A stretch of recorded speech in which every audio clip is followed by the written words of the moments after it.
The Gift of the Magi by O. Henry.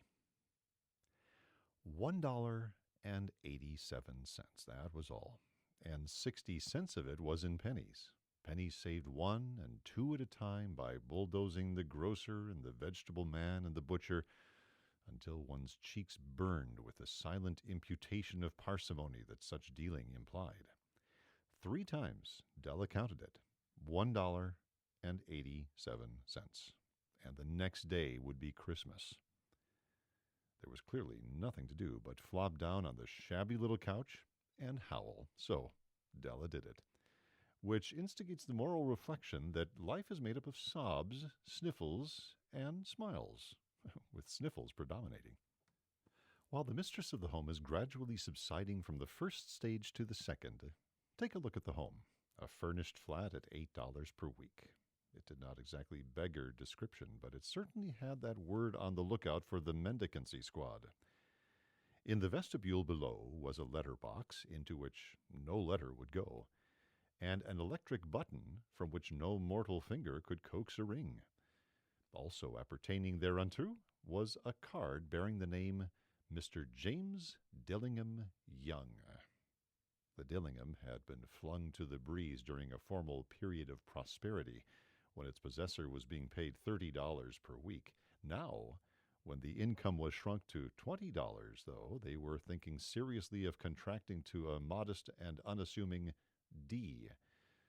But whenever Mr. James Dillingham Young came home and reached his flat above, he was called Jim, and greatly hugged by Mrs. James Dillingham Young, already introduced to you as Della, which is all very good.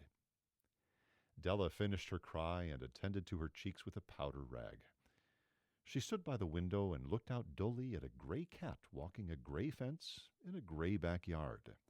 Tomorrow would be Christmas Day, and she had only $1.87 with which to buy Jim a present.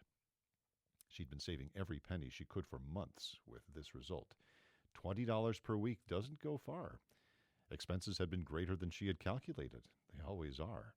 Only $1.87 to buy a present for Jim, her Jim. Many a happy hour she had spent planning for something nice for him, something fine and rare and sterling, something just a little bit near to being worthy of the honor of being owned by Jim. There was a pier glass between the windows of the room. Perhaps you've seen a pier glass in an $8 flat. A very thin and very agile person may, by observing his reflection in a rapid sequence of longitudinal strips, obtain a fairly accurate conception of his looks. Della, being slender, had mastered the art. Suddenly she whirled from the window and stood before the glass. Her eyes were shining brilliantly.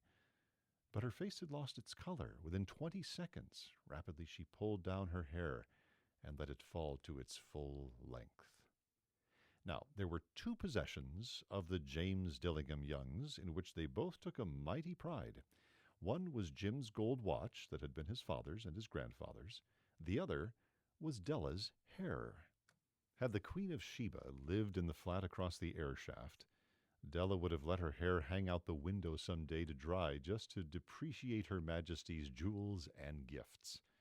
Had King Solomon been the janitor, with all his treasures piled up in the basement, Jim would have pulled out his watch every time he passed, just to see him pluck at his beard from envy. So now Della's beautiful hair fell about her, rippling and shining like a cascade of brown waters. It reached below her knee and made itself almost a garment for her. And then she did it up again, nervously and quickly. Once she faltered for a minute and stood still while a tear or two splashed on the worn red carpet. On went her old brown jacket, on went her old brown hat, with a whirl of skirts and the brilliant sparkles still in her eyes. She fluttered out the door and down the stairs to the street. Where she stopped, the sign read, Madame Sophronie, hair goods of all kinds. One flight up, Della ran and collected herself, panting. Madame, large, too white, chilly, hardly looked the Sophronie. Will you buy my hair? Asked Della. I buy hair, said Madame. Take your hat off and let's have a sight at the look of it. Down rippled the brown cascade. $20, said Madame, lifting the mass with a practiced hand. Give it to me, quick, said Della. Oh, and the next 2 hours tripped by on rosy wings. Forget the hashed metaphor. She was ransacking the stores for Jim's present. She found it at last. It surely had been made for Jim and no one else. There was no other like it at the stores, and she had turned all of them inside out. It was a platinum fob chain, simple and chaste in design, properly proclaiming its value by substance alone, and not by meretricious ornamentation, as all good things should do. It was even worthy of the watch. As soon as she saw it, she knew that it must be Jim's. It was like him. Quietness and value. The description applied to both. $21 they took from her for it, and she hurried home with the 87 cents. With that chain on his watch, Jim might be properly anxious about the time in any company. Grand as the watch was, he sometimes looked at it on the sly on account of the old leather strap that he used in place of a chain. When Della reached home, her intoxication gave way just a little to prudence and reason. She got out her curling irons and lighted the gas and went to work repairing the ravages made by generosity added to love, which is always a tremendous task, dear friends, a mammoth task. Within 40 minutes, her head was covered with tiny, close-lying curls that made her look wonderfully like a truant schoolboy.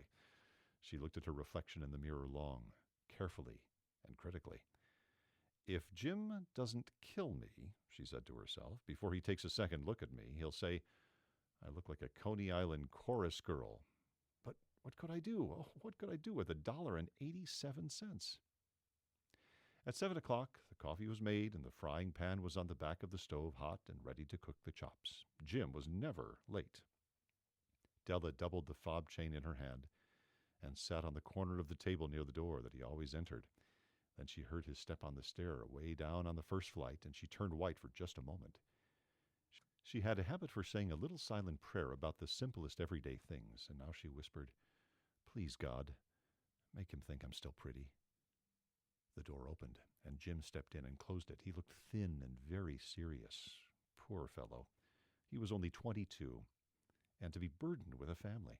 He needed a new overcoat. He was without gloves.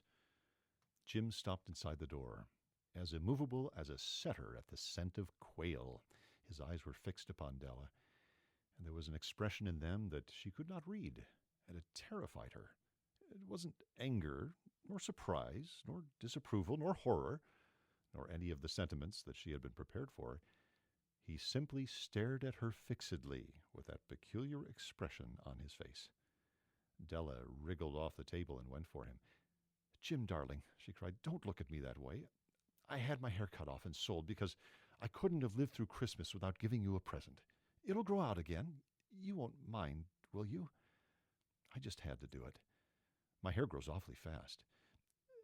Say Merry Christmas, Jim. Let's be happy. You don't know what a beautiful, nice gift I've got for you. You've cut off your hair? Asked Jim laboriously, as if he had not arrived at that patent fact yet, even after the hardest mental labor. Cut it off and sold it, said Della. Don't you like me just as well anyhow? I'm me without my hair, ain't I? Jim looked about the room curiously. You say your hair is gone, he said, with an almost air of idiocy. You needn't look for it, said Della. It's sold, I tell you. It's sold and gone, too. It's Christmas Eve, boy. Be good to me, for it went for you.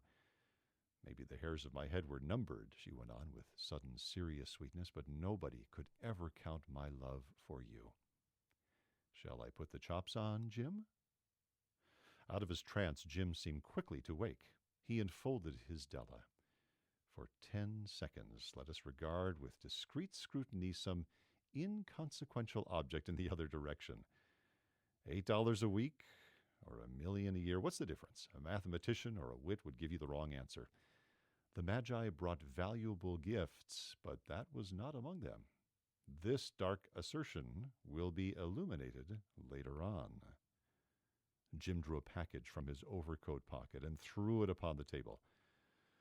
Don't make any mistake, Dell, he said, about me. I don't think there's anything in the way of a haircut or a shave or a shampoo that could make me like my girl any less. But if you'll unwrap that package, you may see why you had me going a while at first. White fingers and nimble tore at the string and paper. And then an ecstatic scream of joy, and then, alas, a quick feminine change to hysterical tears and wails, necessitating the immediate employment of all the comforting powers of the Lord of the Flat. For there lay the combs, the set of combs, side and back, that Della had worshipped long in a Broadway window. Beautiful combs, pure tortoise shell, with jeweled rims, just the shade to wear in the beautiful vanished hair. They were expensive combs, she knew, and her heart had simply craved and yearned over them without the least hope of possession. And now they were hers, but the tresses that should have adorned the coveted adornments were gone. But she hugged them to her bosom, and at length she was able to look up with dim eyes and smile and say, "My hair grows so fast, Jim." And then Della leaped up like a singed cat and cried, "Oh, oh!" Jim had not yet seen his beautiful present. She held it out for him eagerly to open upon her palm. The dull, precious metal seemed to flash with a reflection of her bright and ardent spirit. "Isn't it dandy, Jim? I hunted all over town for it." "You'll have to look at the time 100 times a day now. Give me your watch. I want to see how it looks on it." Instead of obeying, Jim tumbled down on the couch and put his hands under the back of his head and smiled. "Dell," said he, "let's put our Christmas presents away and keep 'em a while. They're too nice to use just at present. I sold the watch to get the money to buy your combs. Now, suppose you put the chops on."